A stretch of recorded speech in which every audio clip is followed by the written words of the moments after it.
رہے ہو بن حریث؟ خدا نے چاہا تو میں ممبر پہ جا کے آج خطبہ پڑھوں گا۔ کس مناسبت سے؟ میں امیر ابن زیاد کی حکومت کا نائب ہوں۔ امیر ابن زیاد خود رے کی کون سی جہنم میں چلے گئے ہیں کہ آپ کو اپنی حکومت کا نائب بنا دیا ہے انہوں نے؟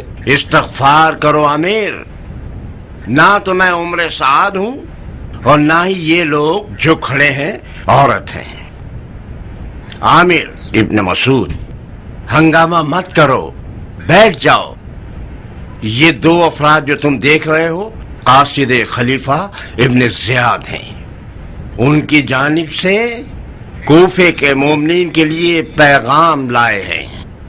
خدا کی پناہ،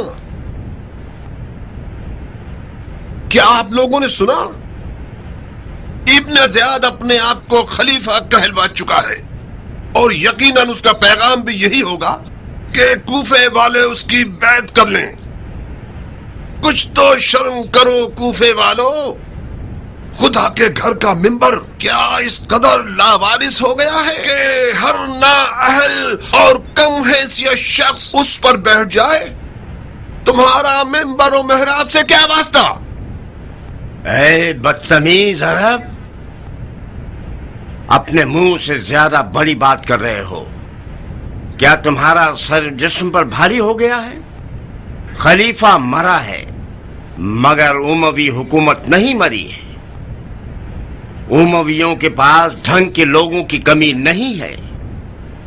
تم کیا سمجھتے ہو کیا تمہارے جیسے لوگ جو آل زبیر کے کرائے کے پلے ہوئے ہیں وہ لوگ آل امیہ کے خلاف سر اٹھا سکتے ہیں؟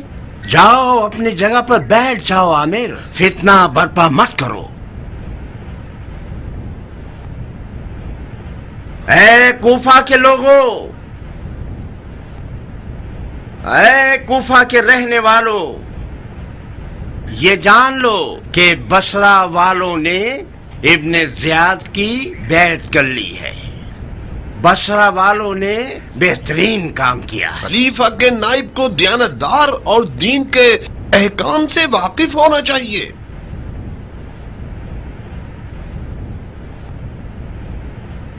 میں ایک شکی انسان ہوں بن حریث، 3 اور 4 رکعت میں شک ہو جائے تو کیا کرنا چاہیے؟ شکی انسان تو انسان نہیں ہوتا۔ تمہاری نماز پر افسوس ہے عامر، جبکہ تم نماز میں ہر چیز اور ہر کسی کے بارے میں سوچ سکتے ہو سوائے خدا کے۔ خلیفہ کے امیر کو معیشت اور امن و امان کی فکر کرنی چاہیے، سمجھے؟ یہ شکیات نماز، مبطلات وضو، یہ احکام نجاست اور محرمات اور مطہرات کے مسائل ان علماء سے پوچھنے چاہیے جنہوں نے دینی دروس پڑھے ہوں۔ یہ علماء امیر کی دسترس میں ہوتے ہیں اور لوگوں کی دینی مشکلات بھی حل ہو جائیں گی۔ منظور، بالفرض میں ایک بڑے گھرانے کا وارث ہوں۔ خدا جانتا ہے کہ نہ میں سستی کرتا ہوں اور نہ بغیرت ہوں۔ دن رات اپنا خون پسینہ ایک کر دیتا ہوں مگر اپنے گھرانے کا پیٹ نہیں بھر سکتا۔ جبکہ میں ایسے مسلمانوں کو دیکھتا ہوں جن کے گھر کے کتے بلی بھی میرے گھر کے بچوں سے زیادہ سیر ہوتے ہیں۔ آپ جو کہ لوگوں کی معیشت کی فکر میں ہیں، یہ بتائیے کہ میں کیا کروں، جبکہ نہ تو میں حرام کر سکتا ہوں نہ چوری کر سکتا ہوں۔ جاؤ مت جاؤ، تم زندہ ہی کیوں ہو جب اپنے گھرانے کا عزت سے پیٹ تک بھی نہیں بھر سکتے؟ کس نے کہا تھا کہ گھرانہ اتنا بڑھا لو کہ ان کا پیٹ بھی نہ بھر سکو؟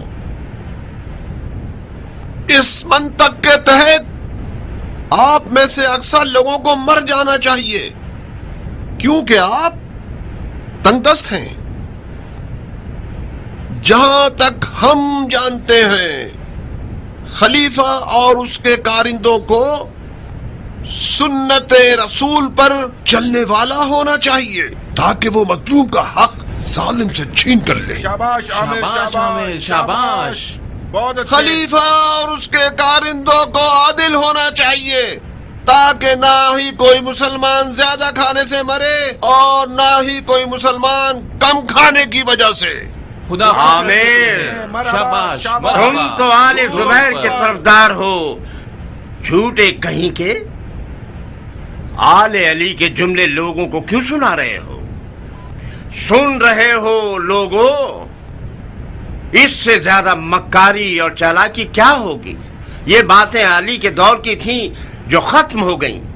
آل زبیر کے موٹے کھوسٹ خلیفہ کو ان باتوں سے کیا؟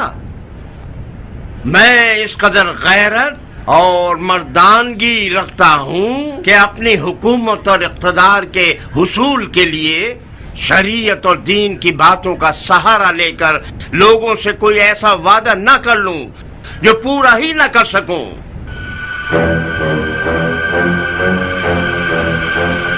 خدا کے گھر کے ممبر کو نجس مت کرو ملعون، نیچے اترو۔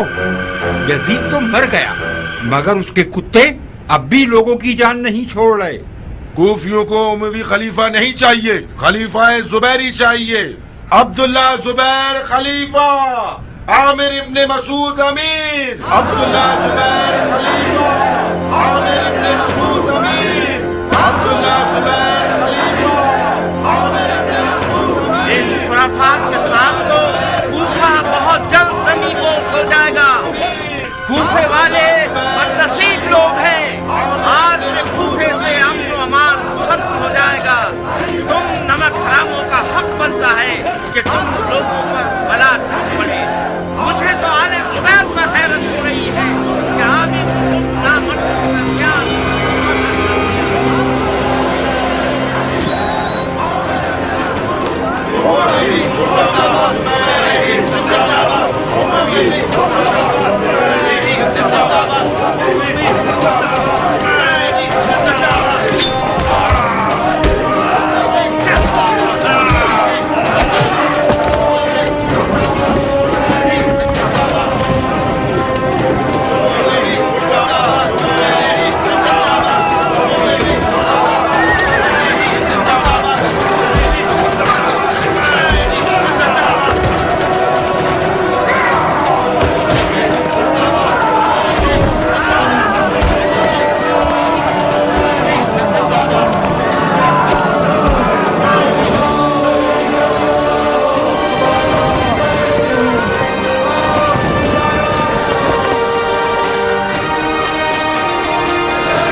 عراق عرب کے حالات پرآشوب ہیں۔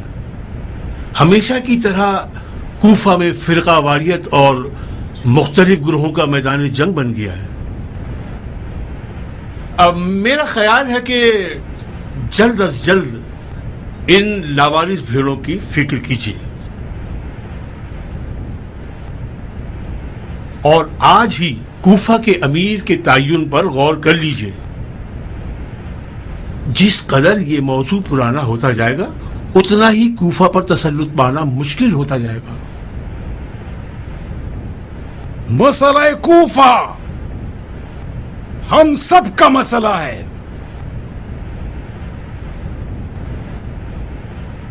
ہمارے خیال سے وہ واحد آدمی جو کوفے کے معاملات کو بآسانی سنبھال سکتا ہے وہ ہے ابو اسحاق، جو عراق کو بھی اچھی طرح سے جانتا ہے اور کوفے کی تقریباً پوری اکثریت کا محبوب ہے، اور کچھ ادھار بھی ہے جو ہمارے سر پر ہے۔